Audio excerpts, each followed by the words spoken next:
जिस दिन हमने ये उद्देश्य ढूंढे उस दिन हमने कहा लोगों को जागरूक करने के लिए इकट्ठा कैसे करें, जिनको हमने सब लोग इकट्ठा करने के लिए म्यूजिकल नाइट रखी। ये 3 आर्टिस्ट बुलाए हमने, अनिल बाजपेयी, गुल सक्सेना और प्रशांत नासिर। अनिल बाजपेयी जो है रफ़ी के पुराने गाने गाते हैं सारे, गुल सक्सेना लता मंगेशकर के गाने गाती है और प्रशांत नासिर जो है किशोर कुमार के गाने गाते हैं और बहुत अच्छा गाना गाते हैं।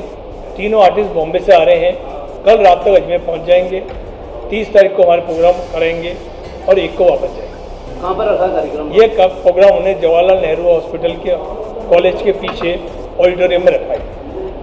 क्या समय रहेगा इसका समय 7 से 10 है। शहरवासियों से क्या कहना चाहिए? शहरवासियों से यही है, हमारी अपील है कि जो मैक्सिमम आए वहाँ पे उस प्रोग्राम को एंजॉय करें, हमारा साथ दें। आगे भी हमारा साथ किसी चीज़ में देने को तैयार हो तो हमारे साथ जुड़े।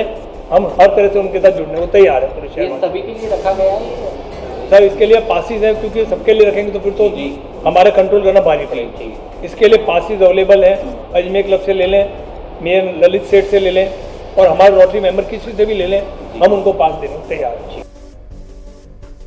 किस उद्देश्य को लेकर आज की प्रेस वार्ता रखी गई? Rotary club Ajmer mid town द्वारा दिनांक 30 तारीख को JLN मेडिकल कॉलेज ऑडिटोरियम में एक म्यूजिकल इवनिंग का कार्यक्रम रखा गया है।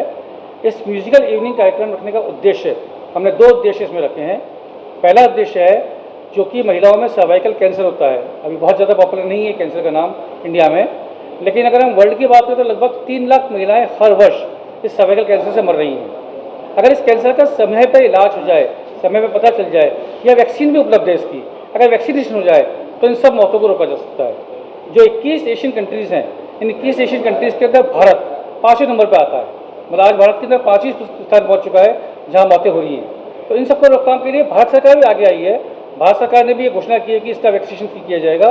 तो हमारा क्लब ने उद्देश्य, हमारा क्लब ने तय किया है कि वैक्सीनेशन अगर सरकार से मिलता है तो हम सरकार से लेके, और सरकार से नहीं मिलता है तो हम बाजार से लेके भी पहले तो इसको हम अवेयरनेस फैलाएंगे।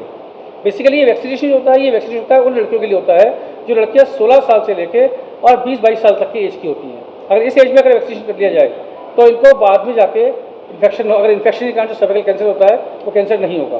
तो हमारा उद्देश्य है कि हम कम से कम इतना अवेयरनेस तो फैला दें कि लोग आगे होकर वैक्सीनेशन करवाएं, क्योंकि ये वैक्सीनेशन अभी तक कॉमन नहीं है। पहला उद्देश्य हमारा ये है।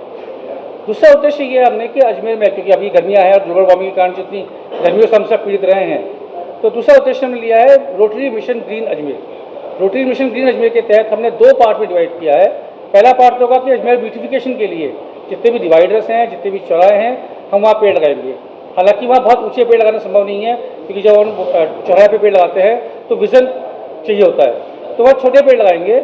लेकिन हम सरकार से हमने अपील की है, और हम सरकार से एक वन क्षेत्र के अंदर, जो शास्त्री का वन क्षेत्र है, उस वन क्षेत्र में हम एक जगह लेंगे। उस जगह को लेने के बाद हम उसके अंदर एक सघन वन डेवलप करेंगे। हमारा उद्देश्य है कि हम वो सारे पेड़ वहाँ लगाएं जो लंबे और बड़े पेड़ हों, जो लंबे समय से चलते रहें। लगभग 10,000 पेड़ लगाने का हमारा प्रोग्राम है, और इन 10,000 पेड़ के अंदर सिर्फ पेड़ लगाना ही हमारा उद्देश्य नहीं है। पूरे वर्ष, साल वर्ष में हम इन पेड़ों को जितना ध्यान रख सकते हैं, पेड़ पानी देना है, माली का इंतजाम करना है, वो सब इंतजाम करेंगे। और वो सब इंतजाम करने के बाद हम कोशिश करेंगे कि पूरे साल तक ये पेड़ डेवलप हो जाए। हम ये जो पेड़ लगा रहे हैं, पेड़ छोटे पेड़ ही लगा रहे हैं। हमारा उद्देश्य है कि हम 4 से 6 फीट के पेड़ पहले से लगाएं, ताकि ये जीवित रह सकें और ये चल सकें।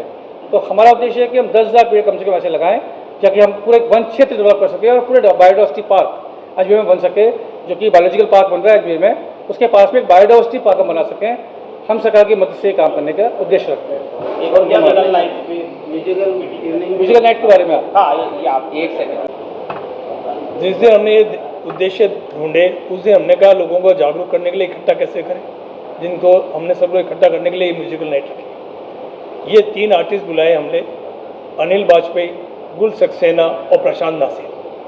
अनिल बाजपेयी जो है रफ़ी के पुराने गाने गाते हैं सारे, गुल सक्सेना लता मंगेशकर के गाने गाती है और प्रशांत नासिर जो है किशोर कुमार के गाने गाते हैं और बहुत अच्छा गाना गाते हैं।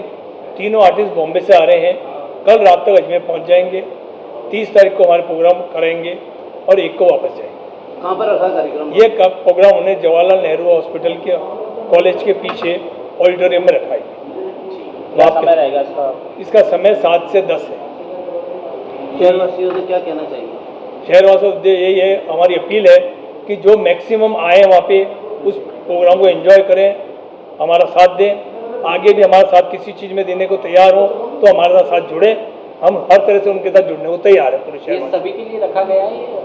सर इसके लिए पासिस है, क्योंकि सबके लिए रखेंगे तो फिर तो जी। हमारे कंट्रोल करना भारी पड़ेगी। इसके लिए पासिस अवेलेबल है, अजमेर क्लब से ले लें, मेयर ललित सेठ से ले लें, और हमारे रोटरी मेंबर किसी से भी ले लें, हम उनको पास देने को तैयार हैं। क्योंकि अगर हम ओपन कर देंगे ऐसे तो फिर तो वहाँ पावर रखने की जगह नहीं मिलेगी। कोई बात नहीं।